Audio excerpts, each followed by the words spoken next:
ఒక సంవత్సర కాలం నుంచి కొనసాగుతుంది ఈ మోటార్ల సమస్య అనేది సంవత్సర కాలం నుంచి కొనసాగుతుంది.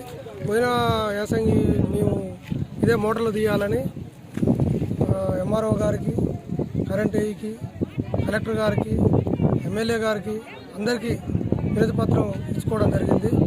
ఊళ్ళో ఒక 200-300 మంది రైతులు, గ్రామస్తులు అందరం కలిసి ఏ ఆఫీసర్ కాడికి పోయినా మేము రిపోర్ట్ పంపిస్తాం, అధికారులను పంపిస్తాం, మేము చూస్తామని చెప్పారు. అయితే మేము ఈ సంబంధించిన చర్యలలో వేసిన మోటార్లకు సంబంధించిన ఫీజులు కూడా పీకడం జరిగింది. పోయిన యాసంగికి పీకితే వాళ్ళు ఏమన్నారంటే మోటార్లో వేసిన వ్యక్తులు మేము పెట్టుబడులు పెట్టుకున్నాం, మాకు ముందస్తు సమాచారం ఇస్తే మేము తీసేటోళ్ళమే అని చెప్పి ఇది ఒక్క కారు పోనీయండి, వచ్చే ఆనకాలం నుంచి మేము మోటార్లు తీసేస్తాం పూర్తిగానే. వర్షాపేటలో ఉన్న గ్రామంలో ఉన్న మాజీ జడ్పీటీసీ ఒప్పుకోవడం, మాజీ జడ్పీటీసీ తోట నరసయ్య, దానికి సంబంధించిన నా రైతు మోటార్లు వేసిన వాళ్ళు కూడా ఒప్పుకోవడం జరిగింది. సరే అని మేము కూడా మా ఒక రైతు బాధ ఏందో తెలిసిన వాళ్ళం కాబట్టి మేము వదిలిపెట్టడం జరిగింది.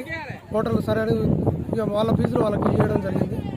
ఈ యాసంగిగా ముందస్తు సమాచారంగా మొన్న యాసంగి వానకాలం పంటలు రాకముందుకే ఊళ్ళే డబ్బు సాడించడం జరిగింది మోటార్లు తీయాలని. దానికి మాజీ జడ్పీటీసీ నేను ఒప్పుకున్న మోటార్లు తీస్తాను, కాకపోతే నా మోటార్లు 2 మోటార్లు ఉన్నాయి నేను తీస్తా అన్నాడు. మళ్ళీ తెల్లారి ఇతనే ఆ మోటార్ల వ్యక్తులందరికీ నాయకత్వం వహించి గుంపు చేసి మోటార్లు మనం ఎట్టి పరిస్థితుల్లో మనం తీయొద్దు, మోటార్లు తీసేందుకు మనకు లేదు అధికారం, మనం కూడా రైతులమే అని దీన్ని ఒక ఘర్షణ వాతావరణాన్ని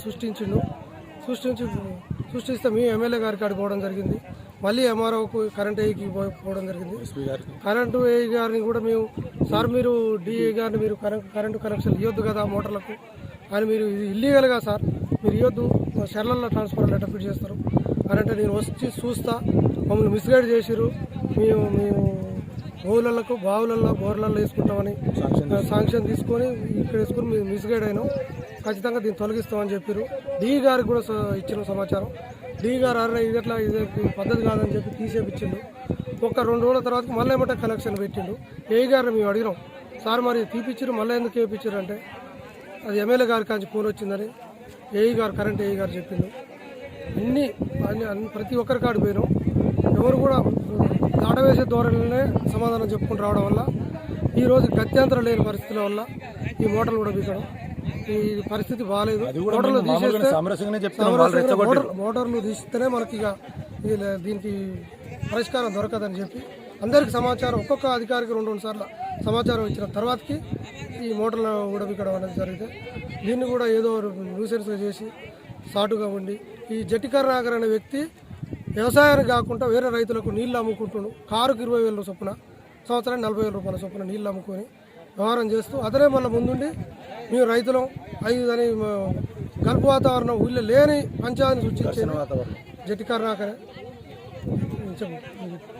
జట్టి కరుణాకర్ గారు, కుమ్మం రాములు, కుమ్మం సోమయ్య, ఇంకా చాలామంది ఈ మోటార్లు వేసిన వ్యక్తులు ఉన్నారు.